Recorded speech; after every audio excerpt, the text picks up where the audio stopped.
콘덴서에 대해서 한번 공부를 해보도록 하겠습니다. 전력 송전에 있어서 콘덴서는 어떻게 쓰이는지. 음. 이게 콘덴서를 연결하는 방법이에요. 그 직렬로 연결하는 방법이 있고요. 직렬 연결. 또 병렬로 연결하는 방법이 있습니다. 병렬 연결.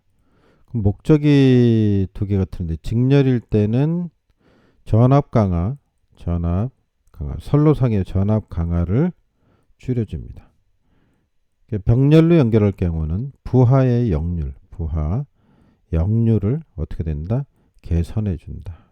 그 역률이 좋아지게 한다 이런 얘기죠. 그럼 이제 우리가 병렬부터 좀 알아볼까요? 병렬은 제가 간단하게 그리겠습니다. 자, 이렇게 이제 삼상이라고 보고 이렇게 세 가닥 선이 있다고 보겠습니다. 세 가닥 선이 흘러가면은 여기다 이제 콘덴서를 다는데 이렇게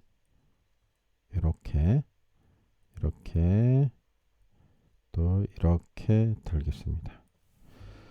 그래서 이 콘덴서에 연결되는 부분이 어떻게 연결을 되냐면, 자, 여기다 이렇게 다른다며 여기다 스위치를 연결을 이렇게. 이게 뭐냐면은 SR입니다.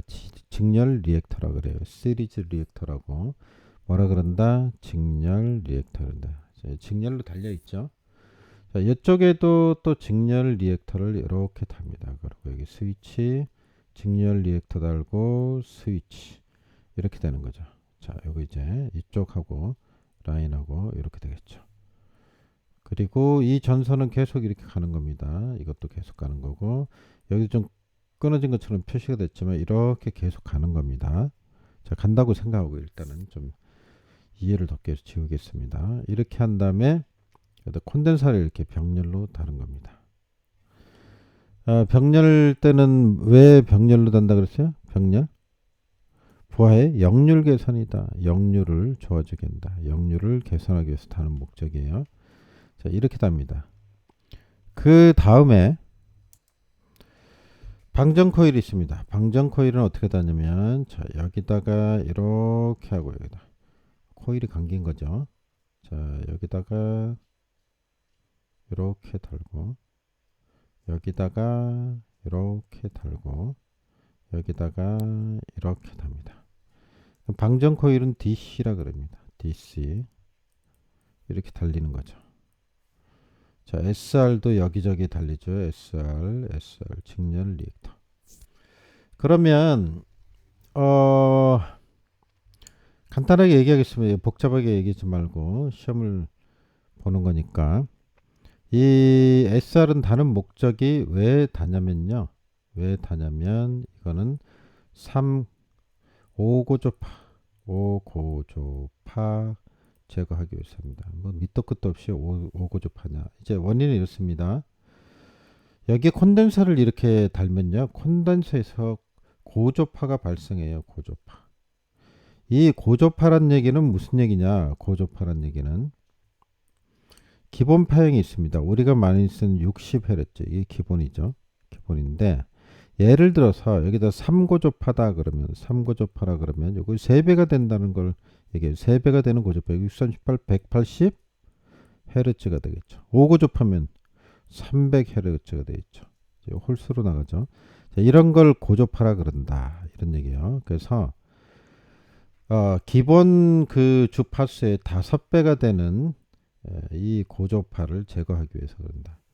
상고조파는 왜 안 나오냐? 상고조파는 델타 결선을 하면 콘덴서를 이렇게 델타 결선을 하면 여기서 3고조파가 사라집니다.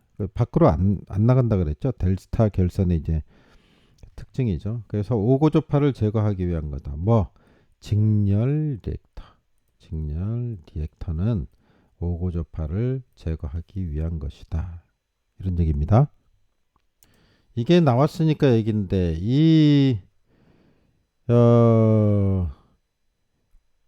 그 리액터가 있죠. 리액터가 여러 가지 있습니다. 그 리액터의 사용법에 대해서, 그러니까 어떤 것을 어떤 용도로 쓰는지 그걸 좀 간단하게 정리하고 넘어가면 이렇게 됩니다. 이거 그냥 외우시면 좋아요.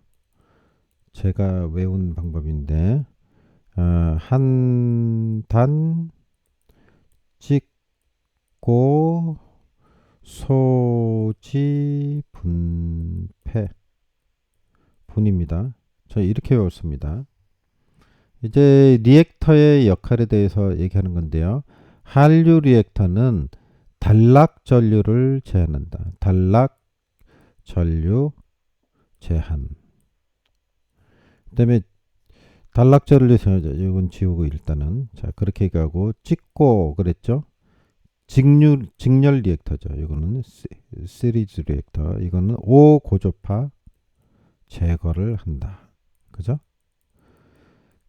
그 다음에 소호 리액터라고 있습니다. 이때는 지락 고장 시 지락 고장이 났을 때 지락 아크 소멸을 한다. 이렇게 볼 수 있습니다. 블로우 리액터는 언제 쓰냐면 페란티 현상 이거를 방지한다. 자, 그래서 5고조파 직렬 리액터는 제거. 그 다음에 한류 리액터는 단락, 그죠? 전류 제한. 그래서 이렇게 외우면 좋아요. 한 단 찍고 소지 분패. 이렇게 아주 외우세요. 한 단 찍고 소지 분패. 시험에 출제가 되니까. 그래서 여기서 뭐가 나온 거예요? 5고조파 제거.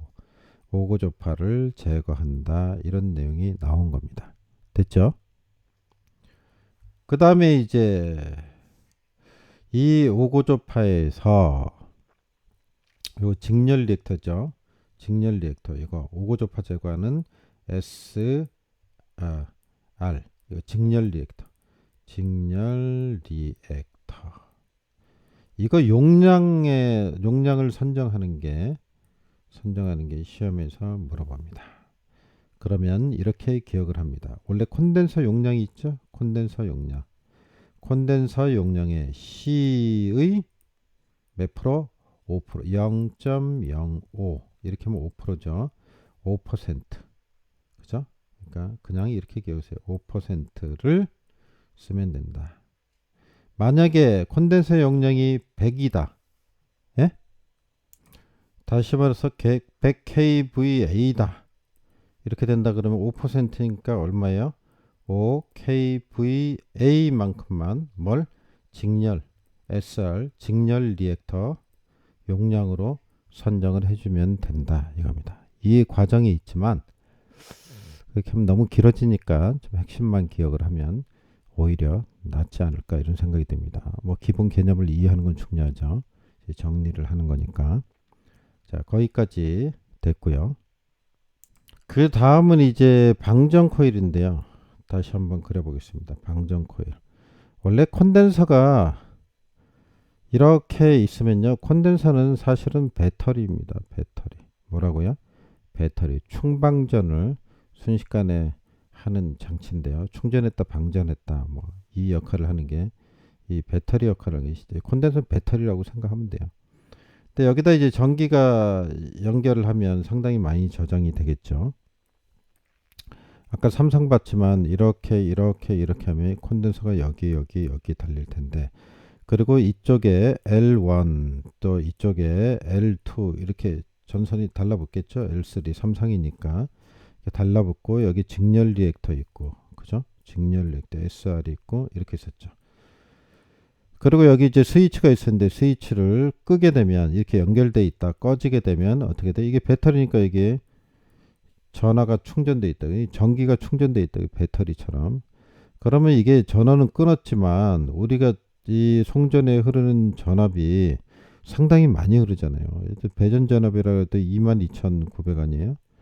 뭐 이렇게 아주 높은 전압이 걸리니까 사람이 만약에 이게 전원이 끊어졌어도 위험하죠. 손이 닿으면.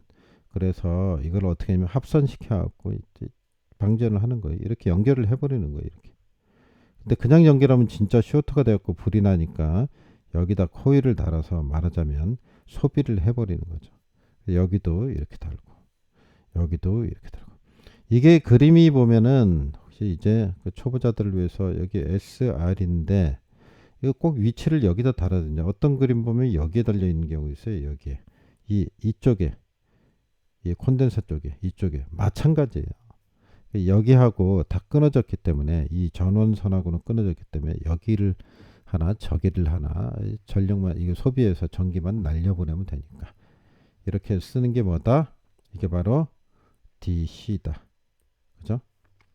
DC 이게 뭐냐? 디스차지 코일이다 이런 얘기예요. 코일입니다. 디스차지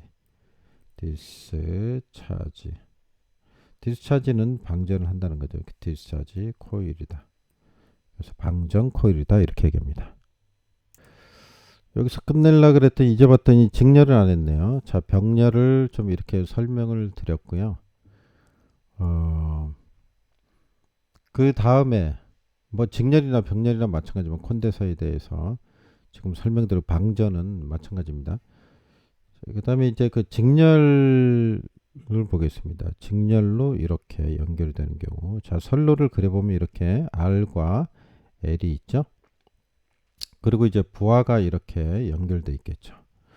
그럼 선로에 R과 L이 있는데 C를 어떻게 해요? 직렬로 연결한다고요. 여기다가 직렬로 이렇게 하면 직렬이 되는 거죠. 직렬로 콘덴서를 연결하는 겁니다. 이거를 직렬 연결 왜 쓴다고요?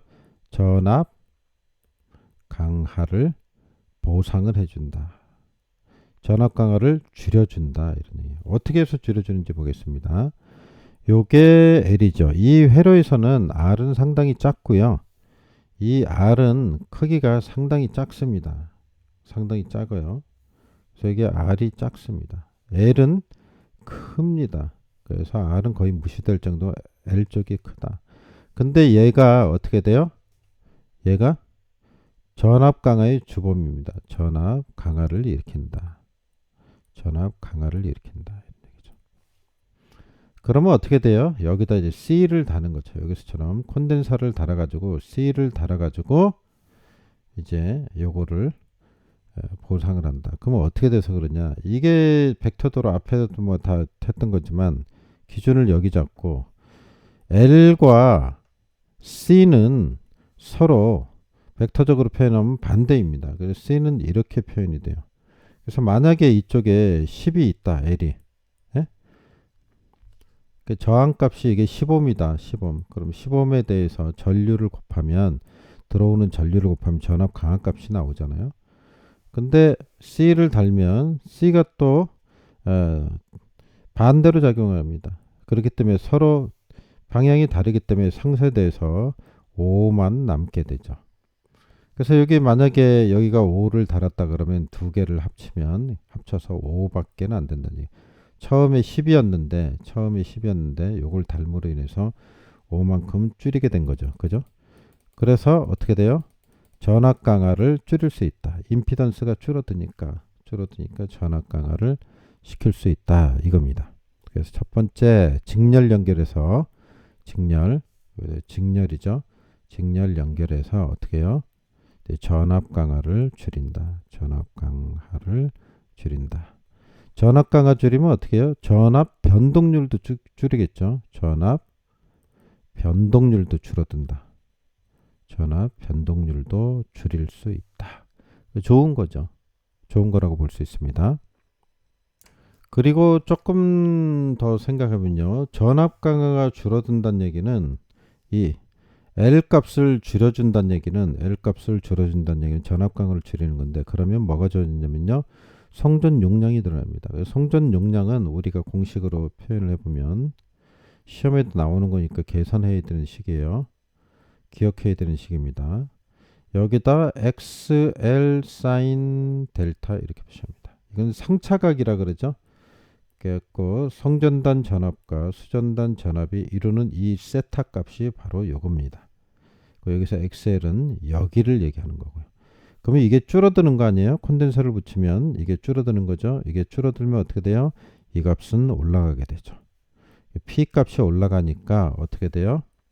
안정도가 좋아진다 이렇게 얘기해요. 어떻게 돼요? 안정도가 향상된다. 좋아진다. 안정도가 좋아진다는 얘기는 많은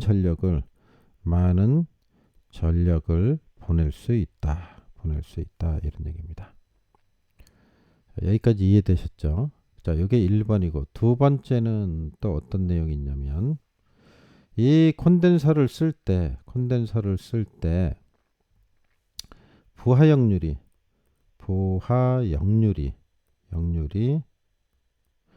나쁠수록 전기를 사용하는 제품의 역률이 나쁠수록 이런 얘기죠. 그러니까 수전단에 쓰는 이 부하가 역률이 나쁘다. 이럴수록 어떻게 돼요? 효과가 더 좋다. 효과가 더 좋다. 더 좋다. 그럼 그런지 안 그런지 계산해 보겠습니다. 만약에 여기 부하가 역률이 하나는 0.8이고 하나는 0.6이라고 해보겠습니다. 그러니까 0.6으로 했을 때 전압 강화를 줄이는 효과가 더 크다 이런 얘기예요. 자, 그러면은 한번 실제로 해보죠. 이제 코사인 세타가 0.8일 때 0.8일 경우를 보겠습니다. 우리가 전압 강화 공식은 아셔야죠. 전압 강화 공식은 어떻게 되나요? E는 I에다가 R 코사인 세타 플러스 X 사인 세타 그러죠. 이걸 모르면 안 되겠죠. 앞에서 벡터도로 다 했던 거니까. 3상인 경우에는 어떻게 되는지 여기 루트 3이 붙는다 그랬고. 그죠? 단상일 때는 한 가닥이냐 두 가닥이냐 따라서 두 가닥이면 안 붙고 한 가닥이면 2가 붙는다.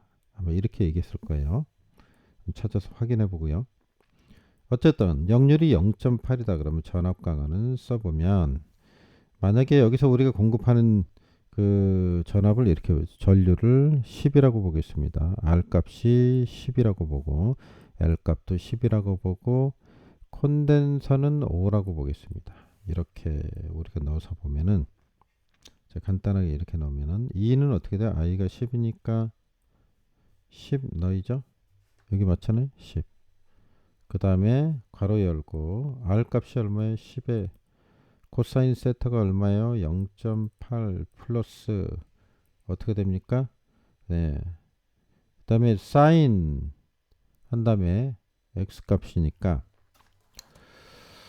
콘덴서를 설치하기 전 값을 보면 10이 되겠죠. 10 곱하기 몇이 돼요? 0.6. 왜 0.6이라고 썼을까요? 이건 기본적으로 알고 있어야죠. 이 코사인이 0.8이면 사인은 0.6이 되는 겁니다.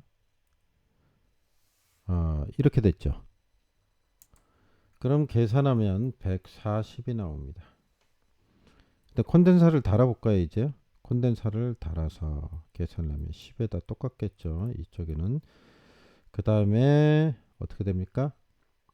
콘덴서를 달면 0.8 여기는 뭐 똑같을 거고 그죠? 그 다음에 여기가 어떻게 돼요? 요게 5가 상쇄가 되니까 5만 남겠죠? 그러면 5 곱하기 0.6이 되겠죠. 그럼 이게 얼마나 하냐면 110이 나옵니다. 110볼트가 되는 거죠. 이 볼트 단위는 볼트인 거죠. 전압 강하니까. 그럼 차이가 얼마가 나와요? 30이 나옵니다. 얼마 나온다고요? 30. 30만큼 차이가 납니다. 두 개. 110하고.